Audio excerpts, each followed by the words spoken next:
Hello everyone, जैसा कि मैं बता दूं, पहला वीडियो मैंने अपलोड कर दिया था। 1 से लेकर के 10 तक के प्रश्न उसमें बताए थे।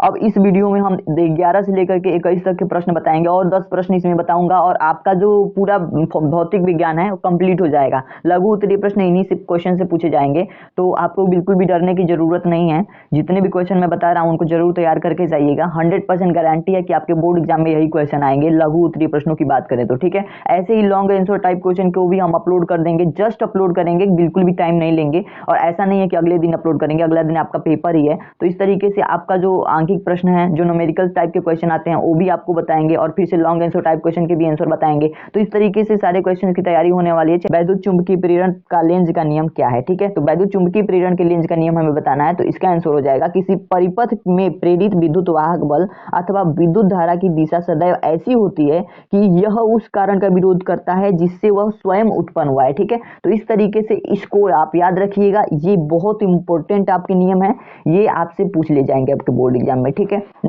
क्वेश्चन नंबर 12 हमारे पास है, स्वप्रेरण का अर्थ समझाइए तथा स्वप्रेरण गुणांक का बीमीय सूत्र लिखिए। ठीक है, तो इसमें हमें स्वप्रेरण की परिभाषा बतानी है, उसके बाद से स्वप्रेरण गुणांक की हमें बीमीय सूत्र भी लिखनी है।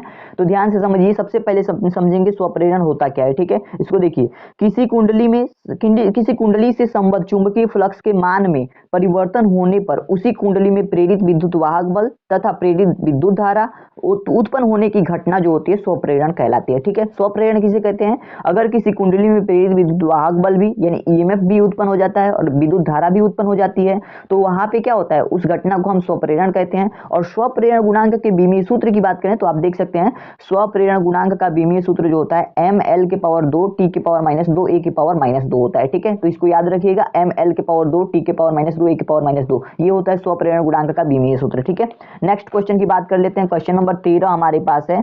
क्वेश्चन नंबर 13 है, फैराडे के वैद्युत चुंबकीय प्रेरण संबंधी प्रथम नियम बताइए। ठीक है, तो यहाँ पे फैराडे के वैद्युत चुंबकीय प्रेरण संबंधी प्रथम नियम की बात कर रहा है। तो इसका आंसर लिखेंगे, जब किसी परिपथ में बद्ध चुंबकीय फ्लक्स में परिवर्तन होता है तो उसमें एक विद्युत वाहक बल उत्पन्न हो जाता है। यही होता है हमारे पास फैराडे के चुंबकीय प्रेरण का प्रथम नियम। ठीक है, तो इसमें क्या बताया था उसने, जब किसी परिपथ में बद्ध चुंबकीय फ्लक्स में परिवर्तन होता है तो उसमें क्या होता है, एक विद्युत वाहक बल उत्पन्न हो जाता है। अब देखिए, यहाँ पे कुछ इंस्ट्रक्शन दिया गया है, इसको पढ़िए। यदि परिपथ बंद है तो उसमें प्रेरित धारा बहने लगती है। यदि यह धारा केवल तभी तक बहती है जब तक कि फ्लक्स यानी चुंबकीय फ्लक्स में परिवर्तन होता रहता है। ठीक है, तो जब तक चुंबकीय फ्लक्स में परिवर्तन होता है तब तक वो धारा बहती है। यदि परिपथ बंद है तो उसमें प्रेरित धारा बहती है और यह धारा तब तक बहती है जब तक कि वो चुंबकीय फ्लक्स में परिवर्तन होता रहता है। ठीक है, तो इस तरीके से इस क्वेश्चन को तैयार रखिएगा। क्वेश्चन नंबर 14 की बात करें तो ये भी बहुत इंपॉर्टेंट क्वेश्चन है।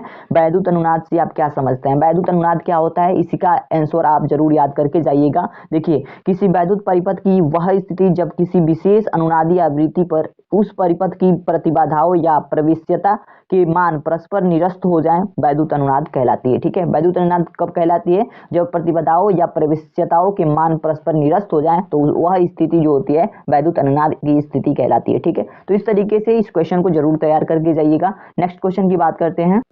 अगला क्वेश्चन हमारे पास है, विस्थापन धारा क्या है, इसका सूत्र लिखिए। विस्थापन धारा क्या है और इसका सूत्र लिखिए। ये क्वेश्चन आपसे पूछ लिया जा सकता है। तो देखिए, इसका आंसर, किसी परिपथ में समय के साथ परिवर्ती वैद्युत क्षेत्र के कारण उत्पन्न धारा को विस्थापन धारा कहते हैं। ठीक है, तो किसी समय के साथ जो परिवर्ती वैद्युत क्षेत्र होगा उसे हम कहेंगे विस्थापन धारा। अब इस तरीके से इसके फॉर्मूला की बात करें तो ID बराबर में epsilon not d phi E अपन में dt हो जाएगा।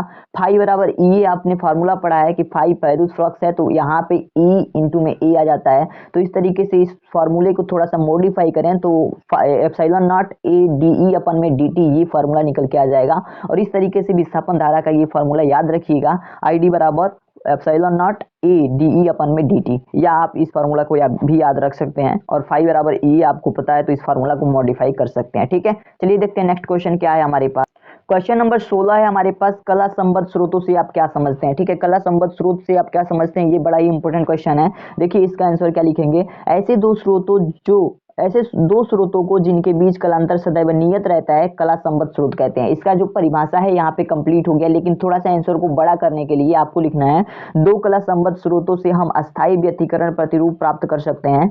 ऐसे स्रोत किसी युक्ति द्वारा एक ही स्रोत से प्राप्त किए जाते हैं। ठीक है, तो इस तरीके से इस क्वेश्चन का आंसर याद रखिएगा। नेक्स्ट क्वेश्चन की बात करते हैं। अगला क्वेश्चन हमारे पास है 17 नंबर क्वेश्चन है, प्रकाश के व्यतिकरण से आप क्या समझते हैं, इसके लिए आवश्यक प्रतिबंध क्या है। ठीक है, प्रकाश का व्यतिकरण क्या है और इसके लिए आवश्यक प्रतिबंध क्या है, इस क्वेश्चन में पूछा गया है। तो इसका आंसर लिखेंगे, समान आवृत्ति की दो प्रकाश तरंगे जिनके आयाम समान हो जब किसी माध्यम में एक साथ चलती हैं तो माध्यम के विभिन्न बिंदुओं पर प्रकाश की तीव्रता उन तरंगों की अलग अलग तीव्रताओं के योग से भिन्न होती है। ठीक है, तो वहां पे क्या होती है, अलग अलग तीव्रताओं की योग से भिन्न होती है। कुछ स्थानों पर प्रकाश की तीव्रता जो होती है न्यूनतम यानी लगभग 0 के बराबर होती है, जबकि कुछ स्थानों पर प्रकाश की तीव्रता अधिकतम होती है यानी 0 से अधिक होती है। इस घटना को हम प्रकाश का व्यतिकरण कहते हैं, इस बात को याद रखिएगा। ठीक है, बड़ा ही सिंपल सा आपको ये कहानी पढ़ लेनी है, कहानी की जैसे याद कर लेना है बस, और कुछ नहीं करना है। प्रकाश का व्यतिकरण क्या होता है, एक बार पढ़िएगा, 2 बार पढ़िएगा, 3 बार पढ़िएगा, याद हो जाएगा। ठीक है, बिल्कुल भी उतना घबराने की जरूरत नहीं है कि बड़ा है। ठीक है, बिल्कुल भी नहीं घबराने की जरूरत है। 18 नंबर क्वेश्चन है, मेलस का नियम क्या है। ठीक है, तो जो परिभाषा वाले प्रश्न आते हैं ना, इनको जरूर तैयार करके जाइएगा। ठीक है, किसी किसी सेट में तो होगा कि आपके बहुत कम आते हैं, लेकिन किसी किसी सेट में केवल परिभाषा वाले ही प्रश्न छप जाते हैं। ठीक है, तो मेलस के नियम की बात करें तो वैज्ञानिक ईटेन लुई मेलस ने सिद्ध किया कि यदि किसी पोलराइड पर आपतित प्रकाश की तीव्रता I0 हो तो पोलराइड से निर्गत प्रकाश की तीव्रता I1 निम्नांकित सूत्र द्वारा व्यक्त की जा सकती है। I1 बराबर में I0 कॉस स्क्वायर थीटा। ठीक है, ये एक इंपॉर्टेंट जो हमारे पास सूत्र निकल के आता है, ये मेलस के नियम से निकल के आता है। यह मेलस का नियम कहलाता है, यही सूत्र जो है मेलस का नियम कहलाता है। इस तरीके से अगर आपको लिख देना है, इस तरीके से अगर आप लिखेंगे तो आपके पूरे अंक मिल जाएंगे। ठीक है, नेक्स्ट क्वेश्चन हमारे पास है, प्रकाश वैद्युत कार्यफलन से क्या तात्पर्य है। ठीक है, प्रकाश वैद्युत कार्यफलन से क्या तात्पर्य है, इसका आंसर देखिए, वह न्यूनतम प्रकाश ऊर्जा जो किसी धातु पृष्ठ से इलेक्ट्रॉन उत्सर्जित करने के लिए आवश्यक होती है, उस धातु का प्रकाश वैद्युत कार्यफलन कहलाता है। इसे हम W से प्रदर्शित करते हैं। कार्यफलन को किससे प्रदर्शित करते हैं, W से। तो प्रकाश वैद्युत कार्यफलन समझ में आ गई कि वह न्यूनतम ऊर्जा जो किसी धातु पृष्ठ से इलेक्ट्रॉन उत्सर्जित करने के लिए आवश्यक होती है, उस धातु का हम उस धातु का प्रकाश वैद्युत कार्यफलन कहते हैं, और इसे हम W से प्रदर्शित करते हैं। इसके फार्मूला की बात करें तो W बराबर में h न्यू नॉट हो जाएगा, या W बराबर में hc अपन में लैम्डा नॉट हो जाएगा। ठीक है, इस तरीके से इसके फार्मूले को याद रखिएगा, दोनों फार्मूला याद रखिएगा, अलग अलग जगहों पे अलग अलग फार्मूले का यूज होगा। ठीक है, नेक्स्ट क्वेश्चन की बात करते हैं। क्वेश्चन नंबर 20 है, देहली आवृत्ति से क्या तात्पर्य है या क्या समझते हैं। ठीक है, तो देहली आवृत्ति क्या होती है, इसको समझिए। वह न्यूनतम आवृत्ति जिससे कम आवृत्ति का फोटॉन इलेक्ट्रॉन को उत्सर्जित करने में सक्षम नहीं होता, उसे हम देहली आवृत्ति कहते हैं। ठीक है, क्या होता है कि जो कम आवृत्ति का फोटॉन होता है ना, इलेक्ट्रॉन उत्सर्जित करने में जो सक्षम नहीं होता है, उसे हम देहली आवृत्ति कहते हैं। 21 नंबर प्रश्न की बात करें तो 21 नंबर प्रश्न हमारे पास है, प्रकाश विद्युत उत्सर्जन का अर्थ समझाइए। ठीक है, प्रकाश विद्युत उत्सर्जन क्या होता है, इसके बारे में हमें समझना है। तो देखिए इसका आंसर, जब किसी धातु पर उपयुक्त आवृत्ति का प्रकाश डाला जाता है तो उसके पृष्ठ से इलेक्ट्रॉन उत्सर्जित होते हैं। इन इलेक्ट्रॉनों को प्रकाश इलेक्ट्रॉन तथा इस घटना को हम प्रकाश वैद्युत उत्सर्जन कहते हैं। ठीक है, प्रकाश वैद्युत उत्सर्जन किसे कहते हैं, देखिए इस बात को, इस घटना को याद रखिए। जब किसी धातु पर उपयुक्त आवृत्ति का प्रकाश डाला जाता है, उपयुक्त आवृत्ति वाला जो प्रकाश डाला जाता है किसी धातु पर, तो उसके पृष्ठों से इलेक्ट्रॉन जो होते हैं उत्सर्जित होते हैं। इन इलेक्ट्रॉनों को प्रकाश इलेक्ट्रॉन तथा इस घटना को हम प्रकाश वैद्युत उत्सर्जन कहते हैं। ठीक है, इस बात को ध्यान रखिएगा। अगला क्वेश्चन हमारे पास है, लास्ट क्वेश्चन है, 22 नंबर क्वेश्चन है। इसके अलावा आपको किसी लघु उत्तरीय प्रश्नों को तैयार करने की जरूरत नहीं है। यहाँ पे मैंने 12 क्वेश्चन लगभग बता दिए और पिछली वीडियो में मैंने 10 क्वेश्चन बताए हैं। अगर आप इस 22 क्वेश्चन को तैयार कर लेते हैं तो बिल्कुल भी आपको घबराने की जरूरत नहीं है। लघु उत्तरीय प्रश्नों में अगर परिभाषा वाले प्रश्न की बात करें तो इन्हीं प्रश्नों में से आएगा, 100% कंफर्म है। ठीक है, इसमें देखिए क्या है हमारे पास, क्यूरी किस भौतिक राशि का मात्रक है, क्यूरी का मान कितना है। ठीक है, क्यूरी का मान कितना होता है और किस भौतिक राशि का मात्रक होता है, इसे हमें बताना है। तो देखिए क्यूरी को थोड़ा समझते हैं। यह रेडियो एक्टिव पदार्थ की सक्रियता का मात्रक होता है। ठीक है, ये क्या होता है, रेडियो एक्टिव पदार्थ की सक्रियता का मात्रक होता है। इसको इस प्रकार परिभाषित करते हैं, यदि, देखिए इसकी परिभाषा, यदि किसी रेडियो